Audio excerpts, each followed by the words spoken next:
Bentrovati con una nuova puntata di Face to Face, il faccia a faccia con i protagonisti del calcio dilettantistico siciliano. Andiamo subito con una scheda di presentazione per quanto riguarda l'ospite di questa puntata. Crede nel gruppo, crede nei progetti, crede ancora anche ai sogni. Uomo vincente nello sport e nella vita. Con noi abbiamo Gaetano Conte, presidente dell'Athletic Club Palermo. Ciao Gaetano, ben trovato. Buonasera direttore, grazie. Allora, attenzione, 7 domande per 7 risposte, cercando di scoprire anche gli altri lati del presidente Conte. La prima: potevi immaginare che un giorno ti potesse capitare di guidare una squadra palermitana anche e soprattutto in Serie D? L'ho sognato 8 anni fa quando ho preso la presidenza di questa società e dalla terza categoria con un gruppo di amici abbiamo fatto questa cavalcata. Ovviamente sto realizzando soltanto adesso che abbiamo fatto un'impresa veramente importante. Dopo 21 anni, oltre il Palermo Calcio, una squadra palermitana va in Serie D. Però ti dico che è stato frutto di un progetto comunque lungo, un progetto ambizioso, dove sono state buttate le basi già qualche anno fa. Quindi ti ripeto, la parola giusta è sognare. Quello che ho fatto è che grazie all'aiuto di tutti i miei soci e i miei amici siamo riusciti a realizzarlo. Senti, ma quali sono stati poi alla fine i veri fattori che hanno fatto sì che questo progetto potesse veramente diventare realtà?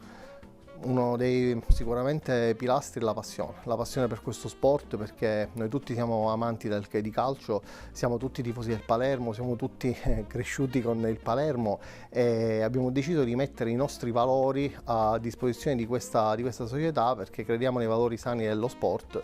Siamo appunto, come ti dicevo, amanti di questo sport, di questo gioco, e abbiamo deciso di coinvolgerci sempre di più dando anima e corpo, quindi impegnandoci con la presenza, con i nostri contatti, con la nostra voglia. Chiaramente dal punto di vista economico è stato questo quello che ci ha dato la possibilità di strutturarci, perché una società che vuole crescere è una società che deve essere strutturata e deve avere basi solide. Assolutamente. Quindi sei molto fiero da palermitano di aver raggiunto questo obiettivo che poi non è più un sogno.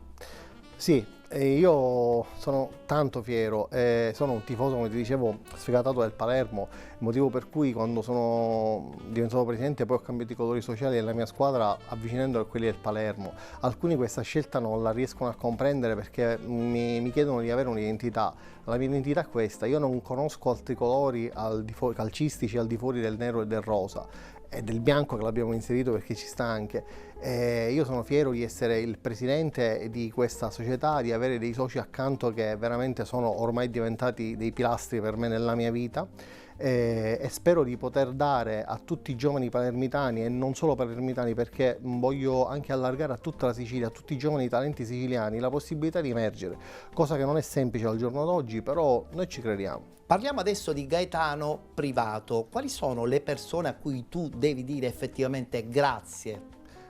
Mia moglie, innanzitutto lei, che mi permette giornalmente di dedicare tempo a questa mia passione. Ovviamente anche le mie figlie, anche una è molto piccola, sono le prime tifose. La mia squadra, i miei genitori, la mia famiglia comunque mi ha spinto, e poi ripeto, i soci che ho attualmente posso anche considerarli famiglia, perché noi abbiamo istituito un rapporto serio, un rapporto sincero, un rapporto anche di vicinanza. Noi usciamo con le famiglie, quindi abbiamo creato questo, abbiamo creato un gruppo. Una seconda famiglia a tutti gli effetti, quindi oltre quella della sfera classica c'è anche questa della sfera sportiva. Esattamente, infatti colgo l'occasione anche perché le voglio ringraziare le famiglie di tutti noi che hanno spesso e sofferto volentieri con voi. Ci hanno sopportato veramente, perché insomma tutti i nostri fallimenti passati chiaramente sono stati supportati dalle nostre famiglie, ci hanno spinto a migliorarci, ci hanno dato questa possibilità di poter essere presenti, perché abbiamo chiaramente tolto il tempo alle famiglie, però le persone che stanno dietro a questa società sono queste. Ti faccio una domanda un po' particolare, sei un tipo scaramantico oppure no?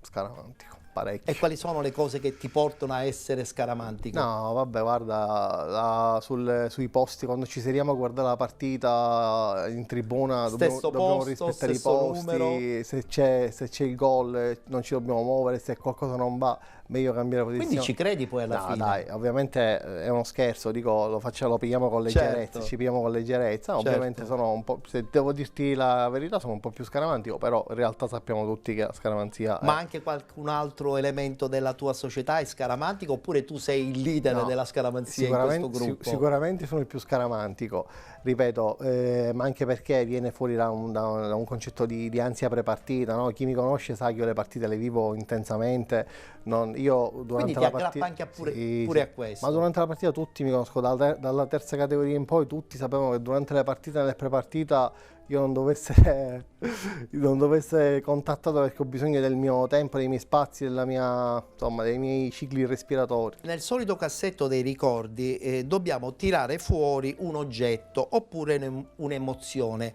Tu cosa tiri fuori? Che devo tirare? Più un oggetto o più un'emozione? No, l'emozione sicuramente. E quale quella che più porti accanto ai tuoi ricordi Allora, più belli?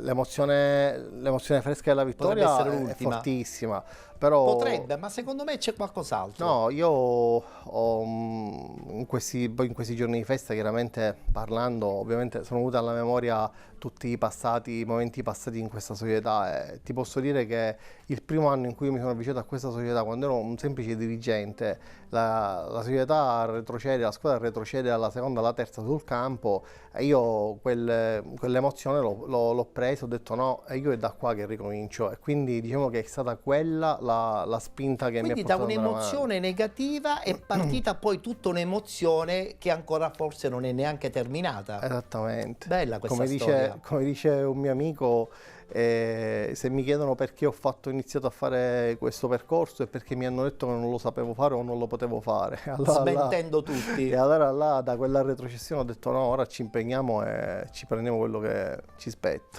Bene, chiudiamo con un'ultima domanda. Una vittoria attira tantissime cattiverie, tantissime invidie. Hai dovuto affrontare anche questo nodo un po' particolare nella tua vita sportiva? Sicuramente sai che chi vince fa antipatia, diciamocelo, però alla fine no, questo non ci ha toccato completamente. Noi abbiamo fatto quest'ultimo campionato, credo, in una maniera insomma esemplare. Tutta la mia società non si è mai permessa a fare nessun tipo di ragionamento particolare, abbiamo ricevuto insulti e quant'altro, ma ci stanno, è il calcio, siamo andati avanti tranquillamente. Contro tutto e contro tutti. Sì, abbiamo rispettato i nostri avversari, abbiamo fatto i complimenti ai nostri avversari, quest'anno è stato un campionato tiratissimo, con un Gela che ci ha dato filo alla torcia fino all'ultimo, facciamo soltanto i complimenti a loro perché veramente hanno reso questo campionato interessante. Gaetano, grazie perché ti sei raccontato, penso, in maniera molto semplice e chiara. Ti sei rivisto in qualche domanda, in qualche risposta? Sì, no, tutte quelle di questo nostro dialogo sono state... Gaetano Conte è questo. Esattamente, per chi mi conosce sa perfettamente. Allora io ti auguro tanta fortuna per il proseguo anche della tua attività sportiva e anche nella tua vita. Grazie direttore, grazie. Chiudiamo qui la nostra puntata odierna del Face to Face. Grazie per essere stati con noi. Come al solito, appuntamento al prossimo.